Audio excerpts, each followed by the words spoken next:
Hey, you know what I watched? The Matrix. And you know what? The book was actually not bad. Let's talk about that for a second. Or just dreams.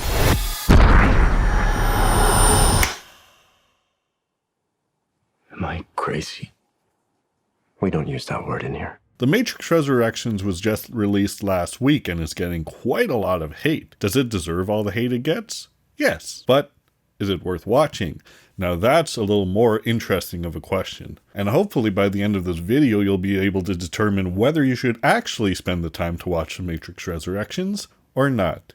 Because this is very much a movie that's either for you or not for you, and you kind of have to make that choice. See what I did there? And since this review is obviously meant to target people who haven't seen the movie before, this review will also be spoiler free. Now let's begin. So after 20 years, they finally decided to make a fourth Matrix film.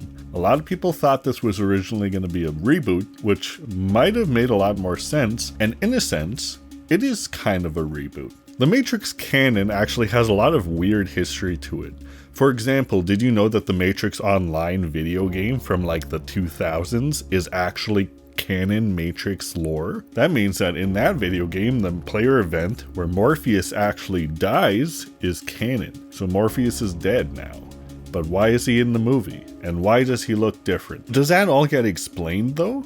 It does. It kind of makes sense. There's a little ambiguity there, so maybe for a lot of people that will be a breaking point, but they do at least address the fact that they didn't get Lawrence Fishburne back, whether they even meant to get him back or not, because the new character of Morpheus does work differently.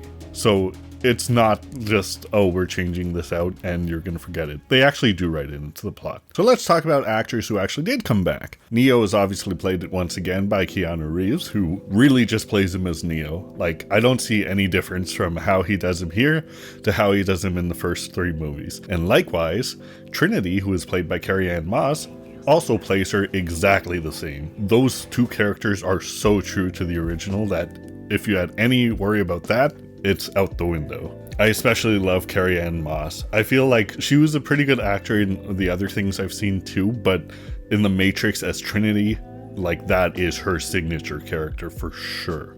I do like her in Memento though as well. Likewise, there are also new characters for what can be considered the new generation of the human resistance. The main one is Bugs, played by Jessica Henwick. I think she does a great job too. The only problem I have with her character is that she kind of loses steam halfway through the movie. She is still in every major event, so obviously she was meant to be the focus of this movie. But really, the story here that you're focusing on is Trinity and Neo. You don't really care too much for Bugs and her crew and the other humans. Like, they do have storylines of their own that run parallel to the Trinity Neo main story. It's hard to really care. They don't really take any time to build up these characters like how they did in The Matrix 1, for example. There are a lot of characters who are also callbacks from the original trilogy. To give any of them away really would be spoilers, so that is something to look forward to if you are interested in watching this movie, from a lore point of view at least. You know, that's what I was coming into the movie for. Regardless of how it was going to turn out, I really just wanted to see what happens to these characters who are like classic movie heroes of mine. Now, outside of the actors, the director is also returning. Only one Wachowski this time. Lana. Lily Wachowski is not involved in this project, so they did not get both of the Wachowskis back. And I think that kind of shows in the finished product. When you have duo team directors like this, it's kind of hard to tell where one person's contribution starts and where the other's ends. It's kind of like that scene from Silicon Valley. We each know 90% of the platform, but it's the same 90%. In The Matrix Resurrections, there's a clear sense that there's some piece missing that would have made it like exactly how the original Matrix movies were. But that doesn't mean that the movie's just automatically bad, because I think Lana Wachowski also has a lot of really good filmmaking talents. For example, one thing that she does very well in this film is build tension. She manages to set these high stakes through the plot all throughout the movie, so it's never once stale. You're always going from plot point to plot point, and it's always high level stakes where you actually care about, oh no, maybe they actually can't do this. So in that regard, the first third of the movie is actually very interesting to follow because it's all spent just trying to figure out what's actually happening and why Neo and Trinity are seemingly still in the Matrix, or in the Matrix never happened. I remember from seeing the first trailer, that idea pulled me in completely, and that idea is one of the strengths of this movie and the best plot threads. Now, what do I consider bad with the movie? Well, number one, the thing that I could not stand, and I think most people will find this argument, the fight scenes are atrocious. They're not unacceptable. You know, they're like borderline unacceptable, but they're like movie quality acceptable, I guess. Or like generic action movie acceptable. There are so many cuts in every action scene. Like there's one point with Morpheus fighting Neo, and I think Neo kicks Morpheus at one point. He flies across their like little fighting arena. That, the time he takes to fly from the ground to like the top corner of a pillar is at least 3 or 4 cuts for absolutely no reason. Directly compare this to the fight scene between Morpheus and Neo in the first Matrix movie. They would have never done something like that. You see all the action. It's very clear that Morpheus and Neo are fighting. They have different silhouettes. They have contrasting colors. The background is dark. The foreground is very bright and contrasts against them. You can see every punch that hits. You can see every kick that connects and every follow-up move. There are very little cuts, and there's more of a favor of camera movement with the actual fighters. It does feel like there is some legitimate martial arts in this movie where they did train the actors to an extent, and obviously brought in stuntmen and what are they called? Trickers as well. All of that's wasted because the action directing is so bad in this movie.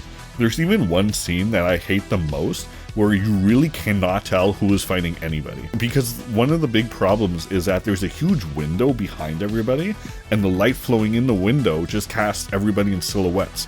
You cannot make out a single detail on anybody because they're just shadows basically, and every shot is from here up. They even introduced new exiles at one point, and it's hard to even see how cool they look. Like usually exiles are really interesting parts of the movie because they always have some weird like look to them, like these 2 ghost guys, for example. In this movie, if you're going in for the fighting of the original 3, especially the first movie, you're not going to be happy here and you're going to be very angry. So if that was a major factor for you that would have made or break the movie, definitely don't bother seeing it. Now, the other major flaw I think that the movie has is that there are a lot of callbacks. And it's like, it's okay to have callbacks. A lot of fans want that, obviously. And there are a few scenes where they directly have meta commentary on the Matrix franchise. Some of it's really interesting, especially to see how each type of Matrix fan is represented. But at the same time, it's almost overbearing throughout the movie. If that stuff just stayed to the first act or partially into the second, that's all right. But they really hit you hard with all of these callbacks. There's so many. There's so many to the point where it actually feels like they're directly lifting entire scenes from the first 3 movies to fit into this movie, where they're just recreating it almost shot for shot, which feels kind of lazy because it's like, okay, we already saw that though. And what's even kind of lazier is that they use direct clips from the first 3 movies interspliced into this movie. There are times that it does work, but it feels like way too much of a crutch in this movie. There's also really good cinematography. This movie looks really good. There is one thing that I kind of don't like, and this is just me. They use a lot of slow motion in this movie, obviously, since it's the Matrix, they got to. Except that means that in using a slow motion, high-speed camera, some funny things kind of happen with the light, and they use slow motion for one fight to an extent where the frame rate kind of makes it look a little weird, and it looks more like a news broadcast video or something like that. Like it's a little too smooth at points, or it looks a little too behind the scenes at points. But there are some very clean and very beautiful shots in this as well. I actually like a lot of the change in art style for this movie. It's definitely a more updated look to the whole Matrix world. But you know what my biggest problem with this movie is? That it feels so overly produced. It feels like Warner Brothers had their hand in every little crevice of this movie and made sure that they put their seal of approval on it. That's my major problem. And they even make commentary on that in the movie, which is very telling when the movie is already criticizing itself. So what do I mean by that? Well, if you've seen Space Jam 2, you'll know exactly what I'm talking about. In Space Jam 2, they made a kind of plot point to have the shared Warnerverse as this whole accessible cinematic universe between all of the Warner Brothers properties. In The Matrix, it feels like this is exactly one of those. It feels like this movie is not really a sequel, but more of a soft reboot to a big franchise. What I feel like what Warner Brothers is trying to do with this movie is exactly what Disney did with Star Wars, or at least tried to do. So I would directly say that this movie to the Matrix series is what The Force Awakens was to the Star Wars series, except the quality is kind of more Last Jedi.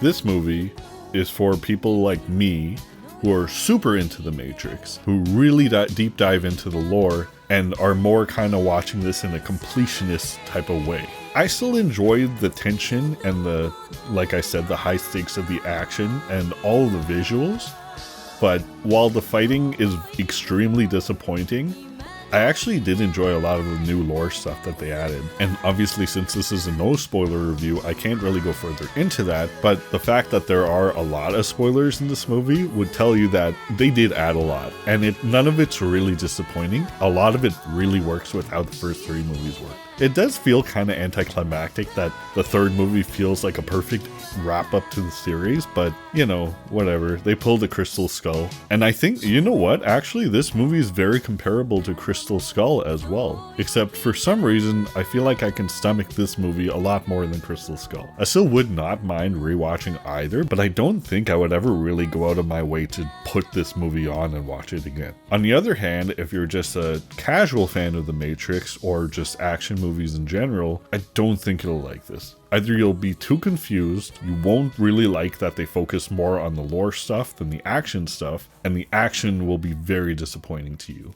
But is this movie watchable? Yes, it is. Is it a decent action movie? Yeah, it's worth getting around to. Maybe if it's on TV or something, like it's worth flipping on and just seeing what happens. But is it worth seeing this movie right now and going out of your way to do so? Definitely not. So take that as you will. That's how I thought of The Matrix Resurrections. What did you think of The Matrix Resurrections? Was it alright?